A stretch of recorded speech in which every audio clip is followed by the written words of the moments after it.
So good morning, everybody.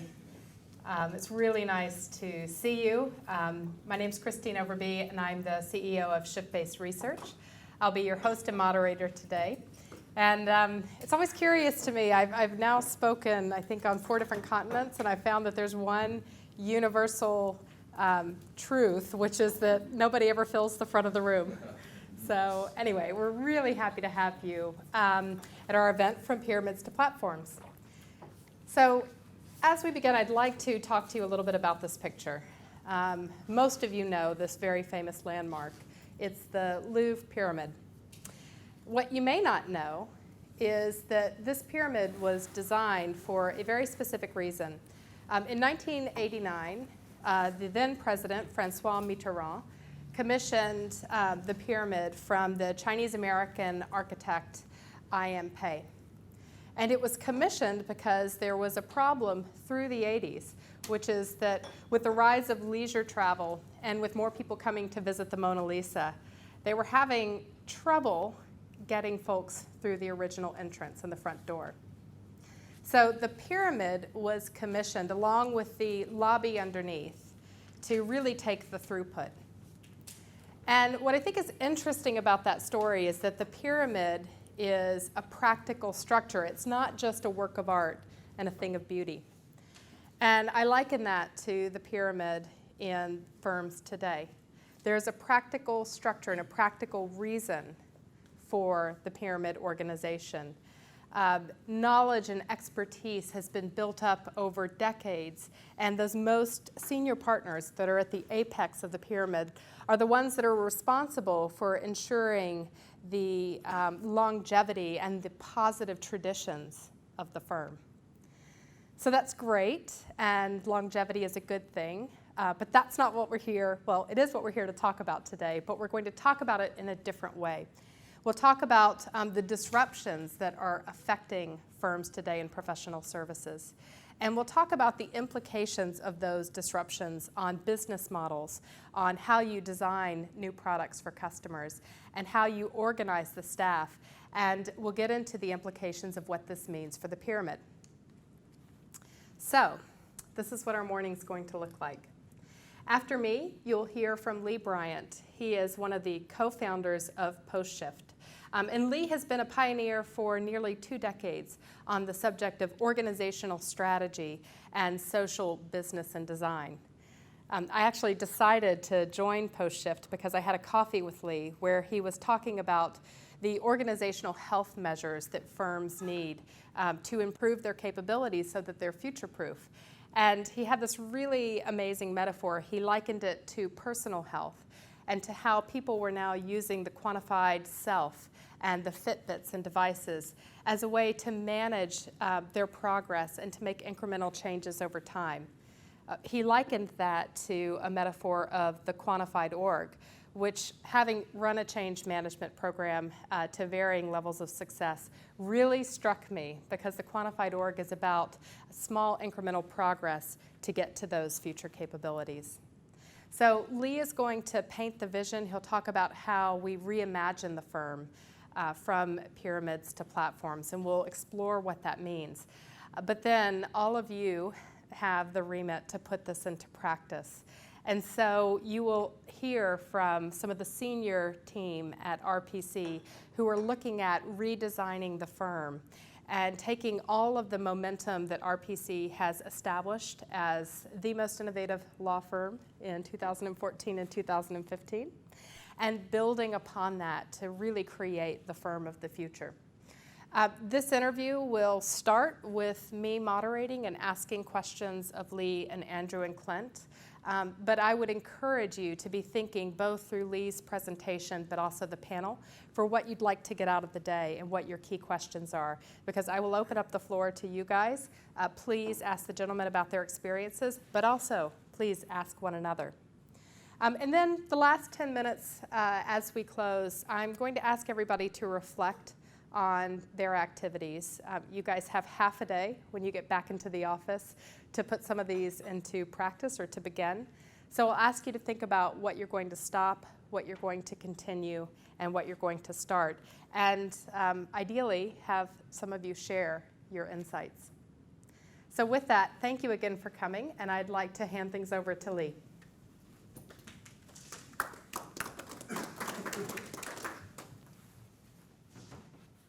So, good morning. Nice to see you all here. It's a little bit early for my sector. I'm sure this is perfectly reasonable for lawyers. So, as Christy mentioned, PostShift is really about working at the intersection of sort of new digital and social technologies and the new organizational possibilities and potentials that they create. So, we do consulting and build tools and software through PostShift, and we also do some sort of primary research and insights and learning content through ShiftBase, which Christine runs.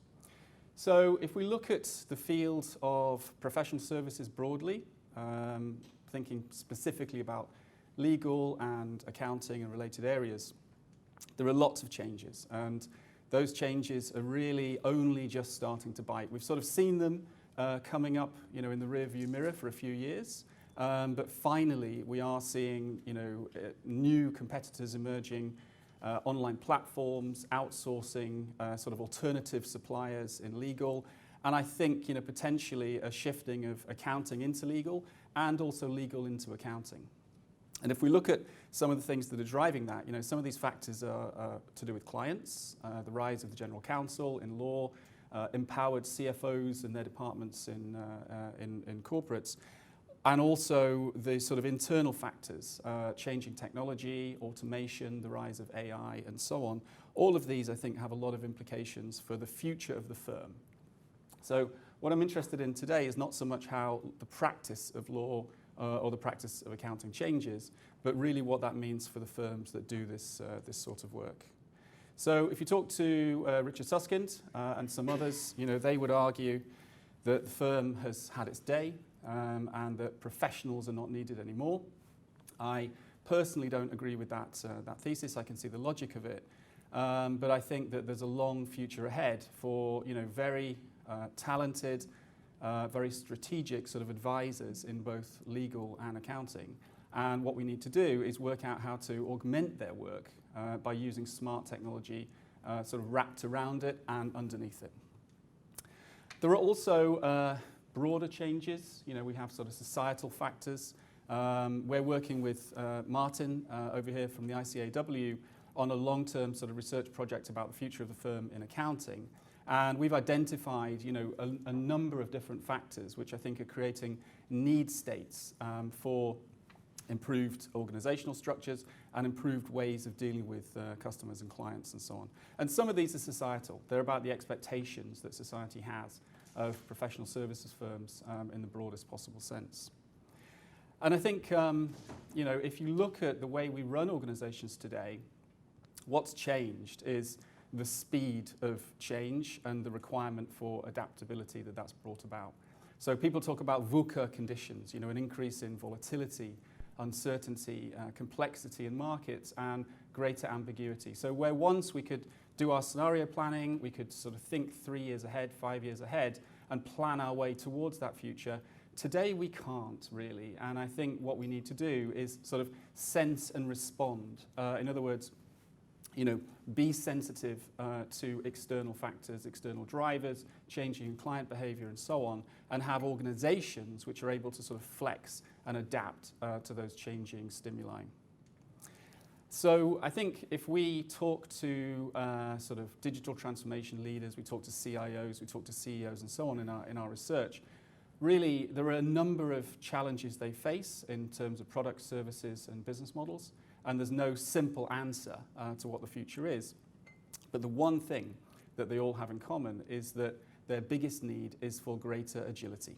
And so they're looking for organizational structures and processes and practices which are more agile, not just in the sort of technical sense of the term as it's used in sort of software development, but also in terms of management, in terms of structure, in terms of team shapes and sizes and so on. And I think that's a really interesting sort of target to have in mind whenever we're trying to improve our organizations or look at what the future might hold.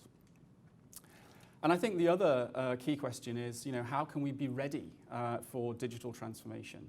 Connected products also require connected organizations. You can't remain as a sort of, late 19th century sort of structured organization and build AI platforms and expect that to be successful. The nature of your organization, the nature of the firm has to be sort of consistent with the changing nature of the products and services that that firm is producing. There's an interesting sort of law in design called Conway's Law from 1975, where Conway says essentially every organization is sort of predestined to produce products that reflect its own internal communication structures. And so if your own internal structures are very hierarchical, very vertically oriented, then your products and services will tend to reflect that. And what we sense is that much of the new tech and much of the AI, it requires a much more lateral view, sort of platform view of how we deliver value to clients. So, we have one tool that we've been working on for the last sort of 15 years or so, which is social technology. So we were early in pioneering the use of social tech in law from about 2005, working with many of the larger law firms and some of the smaller ones. And that sort of helped. It's connected people better. We've got better knowledge sharing. We've got sort of internal networks that we can use to orchestrate work. But really, it's only an enabler. And I think what it's an enabler for is new forms of organizational structure, whether that's sort of holistic organizational structures or just temporary team structures in individual matters and in the way that you engage with individual clients. And I think what that supports over the long term is a platform and a sort of an architecture for the future of work. And when we say the future of work, all of the cliches are in there, sort of millennials behaving differently, people having portfolio careers, people not being necessarily as motivated as they were in the past to sort of climb the partner track and dedicate themselves to a single career. So lots of changes, and I think also one of the key changes I'll come back to later is the need for more hybrid roles. In other words, not just pure lawyers, not just pure accountants, but lawyers and accountants that can work across technology, that can work across business advisory, sort of management consulting, whatever the needs of the customers are that center around the matters that you do today. So that's helpful, but I don't think it's the only answer on its own. I think what we also need to do is we need to start from the outside and have a much deeper and better understanding of the way we engage clients, the sort of customer journeys that they already go on when they work with the firm, but also how these will change. Because I think there's a real tendency on both sides, especially where general counsel have come out of law firms or CFOs have come out of accounting firms, there's a real tendency to sort of just run the same sorts of projects, the same sorts of matters. But that's increasingly facing challenge both in terms of value and I think also in terms of sort of strategic value for the firms that are using them. So there's a lot that we can do in being a bit more sensitive to those needs, and I think that will create good need states for us to then understand how to reform or improve our organizations underneath. And also, this is not just about technology, it's also about the very business models and value propositions that we operate in these firms. So, we've done some very, very interesting work with RPC and with others where you sort of, work with the existing resources you have, the existing sets of data, the existing bodies of knowledge that you have around law, and actually work out that there might be 2 or 3 other products, services, tools, apps that existing resource base can support. So I think the exercise of business model innovation is a really fruitful area to consider what's changing inside the firm. I don't know if you're familiar with this model, but this Canvas model was pioneered by Alex Osterwalder in Switzerland, and it's actually a very effective way of understanding what's needed to operate a potential new business model very quickly before you start spending money on technology or people or structures. It's just sort of a hypothesis testing system for new business models. So I think whether it's using your data exhaust better, using the data which is a byproduct of the work that you do in accounting or law, or whether it's thinking more sort of out of the box in terms of entirely new sort of types of projects, types of value propositions, this is a good place to start. When we look at the barriers to improvement and digital transformation, there's a number of things that people tell us. But in our experience of working with sort of large and small companies to make that happen, these are really the 3 killers So leadership, culture and hierarchy, the role of internal business support departments and sort of central departments like IT and HR, the bureaucratic nature of some of those functions, and also a sort of top-down approach to how we do change. I think those are the main issues that stand in the way of successful distributed digital transformation in organizations today. And I think that there is one sort of approach that I would like to argue for today, which is potentially a solution to those top three issues. And that's the idea of seeing the firm as a platform for the work of the lawyers or the accountants or the professionals who work on top. And I'll sort of try and explain what I mean by that. We're already seeing in law, a number of firms looking to buy apps or to invest in startups or to sort of create things on the edges of the organization, that can actually push forward their knowledge of technology and that can do some clever things. So I'm only picking on Simmons here because it's a nice recent example and it sounds like a nice story as well. But I think more broadly, there is clearly a view that a lot more of what we do will be technology mediated, will involve technology, and also vice versa, because don't forget that technology encodes law and technology is governed by law. And so we don't just need lawyers who can work as technologists, we also need the other way around as well. We need more lawyers inside the production of digital technology itself. So there's loads of potential there.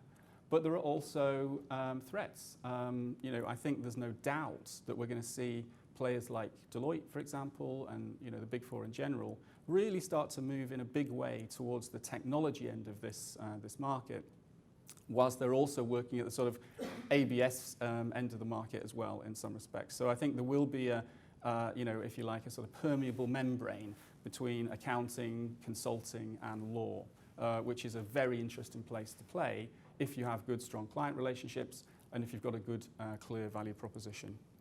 And I think what these things are pointing to is that, rather than just try and go and buy a platform to deliver, let's say low-end legal services or to deliver, invoicing or whatever it might be, I think actually the firm itself needs to think of itself more as a platform. And then that becomes more of a production base to create these new services, these new offerings and this new technology. Now, the sort of theory here, or the idea, is that what works in technology-based organizations is the notion of being service-oriented. In other words, breaking down all the individual things you do into very discrete service components. And then what you do is you sort of tie them together through interfaces, service contracts, and other sort of mechanisms to create higher order offerings. So if you look at Google, it has a whole range of services that I can access, as a business. If you look at Amazon, you look at all these companies, it's sort of an organizing principle for modern technology and I think for modern organizations. What it makes possible is a sort of separation between your back end and your front end. So this is an organizational principle that we're seeing emerge more and more in high growth organizations, not just in tech, but also in manufacturing, also in IoT and various other areas as well. And the idea is that you sort of bake in your rules, your workflows, your regulatory sort of drivers and all that stuff into your internal platform.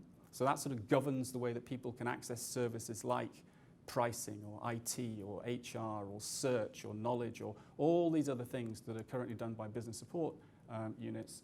And then what we can do on top of that platform is we can have a much more free-form structure, a much more adaptable structure of individual matter teams, individual customer-facing teams, individual sector teams who consume services from the platform but are aligned towards the outside of the organization, being driven by customer needs.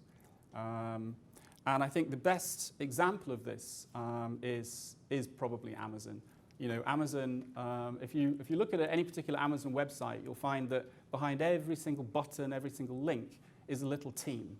And that team are dedicated only to the success of that widget or that feature of the web page. They have real-time data flooding back from the usage of users, and they just evolve that individual service. And then people higher up the food chain sort of compose those services into new sites or new offerings or new ways that they can go to market. probably the best known example of this is when Amazon realized that to be the high-scale e-commerce retailer they wanted to become, they had to have a correspondingly high-scale technology architecture. And the best way of reducing the unit cost of that was to just make it the biggest in the world and allow anybody to buy it. And so they were absolutely central to the commoditization of computing services and cloud computing in particular that has really, revolutionized the technology sector. But they now make lots and lots of money out of it. And by the way, the reason they did it is because they needed it themselves. So that's a sort of a good account of why becoming a platform is a great way of supporting all these other businesses. So another example from Amazon is, if you look at the Amazon marketplace, you'll find loads of sellers who use the Amazon platform who are not Amazon themselves. They're just individual sort of mom and pop shops or whatever they might be, individual retailers. And they can plug into that architecture. They use the platform to find people, to fulfill the purchases and so on. And that all sort of increases the power of the Amazon ecosystem, increases the revenue of Amazon, but they can make money off it as well. And I think that's also partly in the future for the notion of the firm as a platform. There are other examples as well. I mean, the best one in the literature is probably a Chinese company called Haier, who transformed from a very bureaucratic state-run producer of white goods to an incredibly innovative platform-based business, which is successful across many markets in China today. So I think the reason I share this picture is not because I'm some sort of radical leftist who doesn't believe in leadership or hierarchy, because hierarchy is a natural feature of human organization. It's just the way we organize. We like to know who's top dog, and we're very sort of sensitive to status and so on. But whilst hierarchy is a great way of denoting status in an organization, it turns out it's a terrible way of coordinating work and communication. It really is, a very blunt instrument when it comes to getting things done. So if you look at the worst aspects of corporate culture as described by Dilbert cartoons or people that might critique it, most of it is a product of closed communication up and down hierarchies. People can behave very differently in a one-to-one power-based situation than they would in a room like this. So if there's a very senior person in the room today, they'd be smiling, they'd try and contribute. But if I emailed them and they perceived that I lacked power compared to them, they might well be motivated to tell me where to go or behave in a different way, let's say. And when it comes to coordinating work, if we want agile organizations and we want to work quickly, we need to work sort of laterally. We need teams that can just work together. We don't need to wait to be told what to do by somebody above. So I think there is an urgent need for consideration of alternatives to hierarchy as a coordinating method for work. And I think that's what platforms, in a way, can help us do. So we can sort of turn our puppets into actors on the stage. The platform creates a stage on which all of our employees, all of our associates can deliver great work, can do their best, can provide value to customers without just waiting to follow the process or being told what they should do by somebody else. And I think that's where platform-based organizations can get a lot more out of the existing workforce compared to the way we run them today. Now, what's interesting is, in particular, law firms, but also accounting firms, are not particularly hierarchical in everything they do. In other words, where the rubber meets the road in an individual matter, it does tend to be quite a team-based activity, obviously with a team lead, which is perfectly normal. And so law firms are actually not as far behind in this respect as sort of traditional corporates or larger organizations. And I think the transition for law firms and accounting firms is actually a lot easier than it is for a sort of multinational divisional corporation, which has oriented and optimized everything it does around sort of silos and these vertical lines. So it's not a bleak picture by any means. The way that we see this working in brief is that we can take our internal sort of support functions, all the clever tech, all the clever HR, all the procedures, processes and rules, and we can start to allow our sort of business support teams to just focus on building those services, a bit like the Amazon widgets I mentioned on the website. And then people who work closer to customers, who are pulled by customer needs, can sort of create these service recipes or workflows or user journeys, whatever you want to call it, which take the underlying services and then make them useful and strategic for customers on the outside of the organization. So that's just an alternative way of seeing the coordination function inside the company, from sort of hierarchy or pyramid to platform. So this is what it's about. These people are helping design the best possible user journeys that support customer needs. These people are managing the underlying microservices in areas like IT, HR, process design, technology, and so on. And we sort of maintain what we call an internal service catalog that describes each of these services as if it was technology already. And obviously most of these services are not technology services, they're human services. But we define the interface, we define the sort of SLA, what inputs you need, what outputs you give, what people can expect in the business. And crucially, we allow the business to start rating those services so that we don't get internal monopoly functions that never improve or never change. And then where we have an idea for something new, we can pull together an innovation team from internal functions and customer-facing lawyers or accountants, and we can sort of mock it up, we can play with it, we can design it and see if it's going to work. And if that new service looks like it's got legs, then it can be baked back into the internal shared service platform. And I think what this does overall is it sort of orients external-facing people on the needs of clients and internal-facing people on the needs of serving those clients. But what it also does is it gives us some IP. So instead of the partners and the fee earners walking out of the door every evening and leaving behind a building and some computers, what you actually leave behind is some methods, some processes, some technology wrapped around those methods and processes that you can credibly claim is your own IP, your own way of doing things, and is something that's potentially investable and potentially more scalable than the way that we look at the firm today. This model is not completely alien to us. If we look at our phones, it's either an Android platform with a bunch of apps on top, or it's an iOS platform with a bunch of apps on top. If it's a BlackBerry, commiserations. But the basic model is there. It's there in everything we do. Our computer platforms, our phones. To be honest with you, even our houses and cars are going in this direction.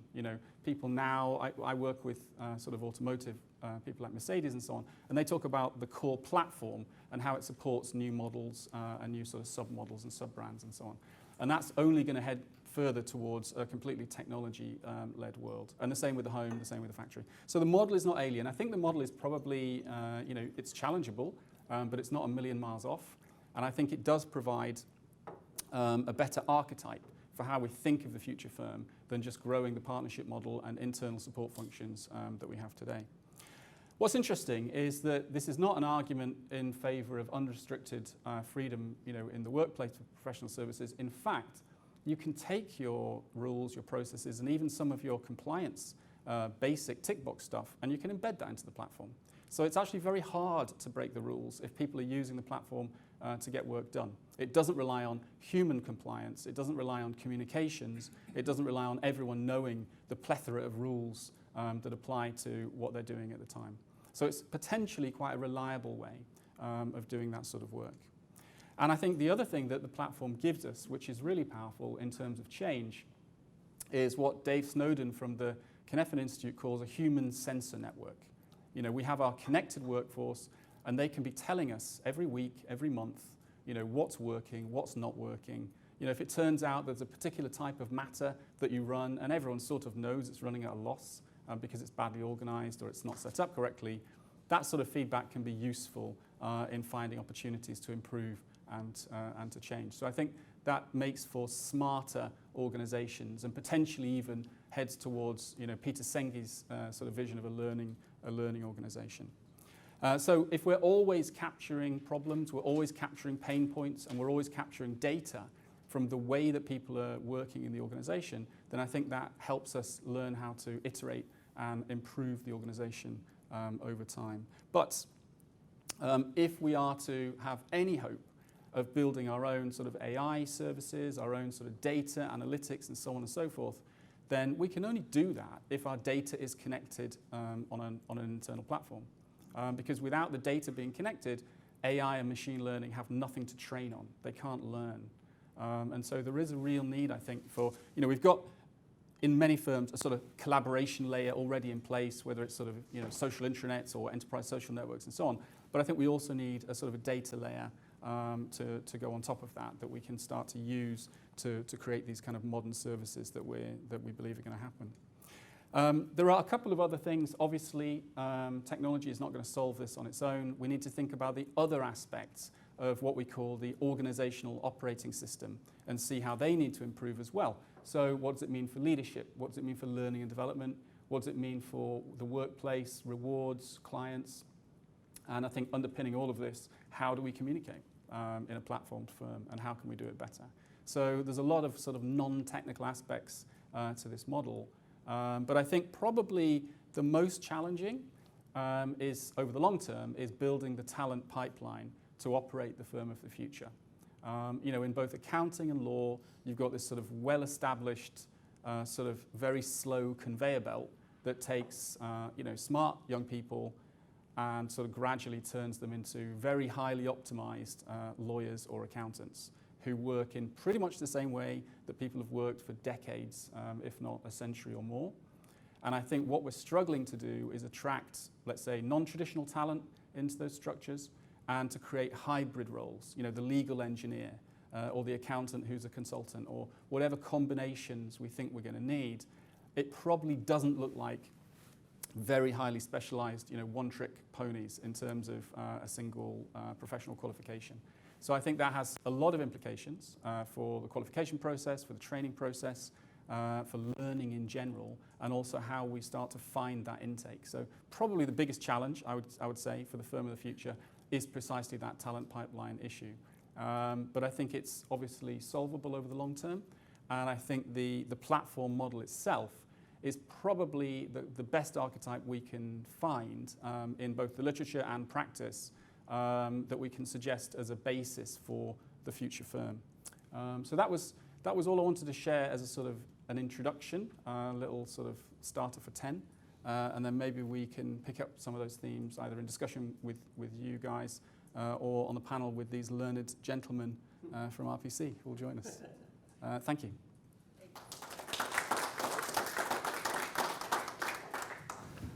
Doors up there. Yes, please.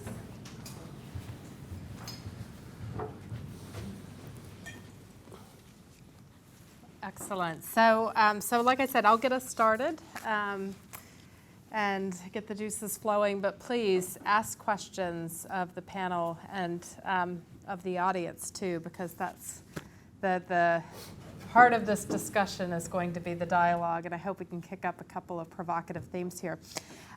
So I'd like to introduce two gentlemen who are part of the design team and transformation team at RPC, and I'm actually going to ask each of you to tell the attendees a little bit more about your role and specifically what you've been doing as part of the RPC transformation effort. So Andrew, we'll start with you. All right, good place to start.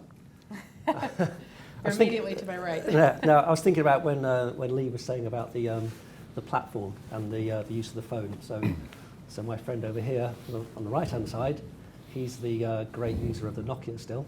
Was it the 64? I didn't Yeah, both Nokias. Yeah, he didn't mention that, so that was a... They were a client of ours for many years. I feel ashamed I forgot them. all right, yeah, so it's interesting. That's the story that Lee gave. Actually, there's an echo in terms of me coming to RPC, so that was about 5.5, 6 years ago. And we started off with, there was two things. One was a desire to create an RPC way, which was, can we create some sort of, in the language of legal, can we create a Bible in terms of how we do things? Because the relationship with lawyers and others was, well, I'll do something and I'll do it the way I think is right because I need to be able to get directly to solve the problem, and I'll do a workaround. And that was a sort of the way of working. And that created actually really great culture because people just got to do things. I think you said the ability for people to form themselves into teams and make things happen. So actually we used that. We captured that, if you want, that self-interest in our first foray into this in terms of social technology. And in my role, which we created a title of, it was a normal title of Director of Knowledge, but we added on the back of that capability because we wanted to increase the capability to include, if you want, the social side of this firm and represent it. And over the years, we've sort of taken on that role, and we started to think about how do we deliver our services, how do we express our support, how do we, if you want, the systemic change which is required. That's where I'm starting to push an awful lot of the transformation. And I think it starts with the services that we offer, to be able to match the services that we currently provide to that which the clients need, and the way that we interact with the markets and the clients. And we're sort of doing that work now. So my role is being to sort of I don't know, to follow in the journey of from social technology through to a little bit of design, through to really understand the nature of the services that we offer into the law firm. And it's been, it's fascinating doing it, but I think we now reached the point where we have to execute and to change the way that we operate. Okay, I'm Clint Evans. I've got the exotic title here of Director of Brand and Talent, which was sort of concocted when I joined about 5 years ago. I wanted to do work in the areas of brand and talent, and I wouldn't probably settle for one role. So we architected something which was getting us on a journey to try and change the way in which the professionals here were supported by the various service teams, and to really break down the silos between those that were looking at the internal people needs, the professional needs of learning, development, hiring, firing even sometimes, but remuneration and longer term career development, and the needs of how the value proposition of those individuals together and as teams, etc., should get out to clients. And we thought that there was something of a hangover in the way in which the teams that support professionals were currently constituted. So there was very much, HR was sitting over here and marketing was sitting over there. And so we tried to break down the silos. We're still on that journey. And in fact, a number of us in the room from RPC actually were at an integrated brand workshop yesterday. We were still building some of the sort of employer and client brand activity. We're probably nearer to that than many firms, but we've still got a long way to go. So it's a journey that started about 5 years ago. We've got integrated teams in those areas.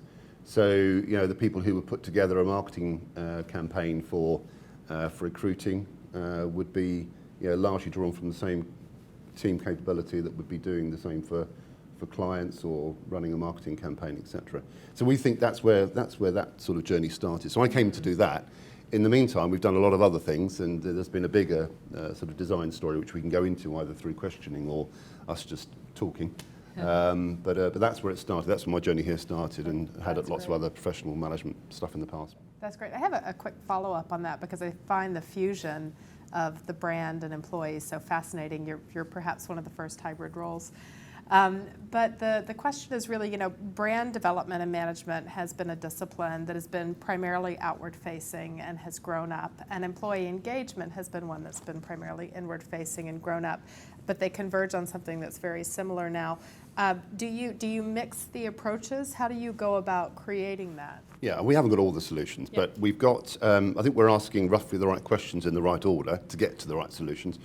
It's a bit like holding an investment. I think that's the way we look at it, is that both clients and employees, and to be honest, partners as well in these firms, are making an active decision, not necessarily on a daily basis, but on a weekly, monthly, annual basis. Do I stay with this body, this professional team, or do I move on and use some of the others in the market to do what I want to do, which in the case of the employees or the partners is to see my professional career through. With the clients is to get my solution or improvement achieved using those brains from those firms. And they're making that decision, and it's a bit like holding an investment. And so if the proposition isn't right on both sides, then somebody's going to walk. That's right. Either the client will walk or the employee will walk, or they won't join in the first place. So it's about continual engagement, and the more we can get the propositions aligned so that they're a singular proposition to both parties or both markets, the better. There we go. And the cheaper as well. So I think this is also very fascinating because, as I mentioned in the beginning, RPC has been voted now the most, the law firm of the year for 2 years running. You've been described as a trailblazer. You've been described as innovation, firm where innovation's become a key theme. And yet you're reinventing, redesigning at your peak. So why is now the right time to be thinking of change when you already have that reputation? So I think, well, if you look at it, change is happening all the time. Yeah. And we just are representing what's happening around us. And so I think the time that I've been here, there's been, I know it sounds a bit sort of posy to say there's continual change, but there has been continual change in terms of what we deliver to our clients, how we've organised ourselves. So it's never been the right time, it's always been every time, if that makes sense. So, and if you wait for an event to be able to do the change, and you can wait a while. I know there was an event a few months ago, and no doubt there'll be more events that come along. But then I think you're behind the eight ball. You need to be able to look to the future, I think, much earlier these days, and you need to be able to act much quicker. The rates of change are much faster, the rates of deployment are much faster, the rates that the market and clients require of you are much faster. And I think it's beholden upon, especially speaking on behalf of the business support side of the firm, that we need to be faster in making sure the services match the needs that the clients and the market are now expressing, whether it's through price, whether it's through the nature of the talent that we're recruiting, or whether it's the sort of the speed of the speed and breadth, I suppose, of our communication channels. So all those things, I don't think you can wait for an event to say, let's do the change. Right. We're also quite naturally restless as well. So we keep on fiddling with stuff. That's good. So I had one other question before I open it up to the audience, which is really about how you make this concrete. You know, I was speaking with a few folks at breakfast about driving change through a large heterogeneous organization and bringing the people along. And so if you can walk me through a little bit more what the program looks like and how you've approached design to really make it stick. Well, he designed it, so I'll steal his thunder first, though. So I think the usual way. It's the usual way we yeah, operate. yeah. I mean, at the heart of it, there is a lot of thinking behind how the program and the design works, which Andrew can expand on in great detail. But I think at the heart of it, the thing I think that's making it work so far is that we're engaging the partnership, who after all are the owners of this business, at every stage, and we're not rushing it.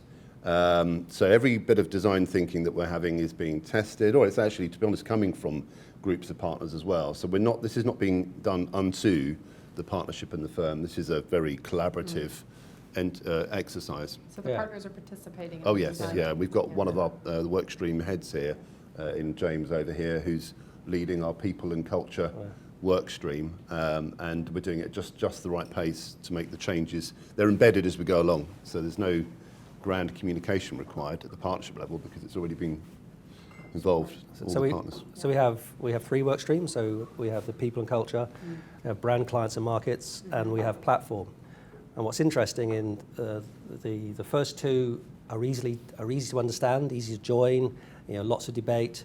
The third one's interesting in terms of having a debate around platform, because it either turns into a discussion around technology, or if you broaden that out a bit, it becomes, hold on a minute, I'm not quite sure what it is that when you're talking about platform.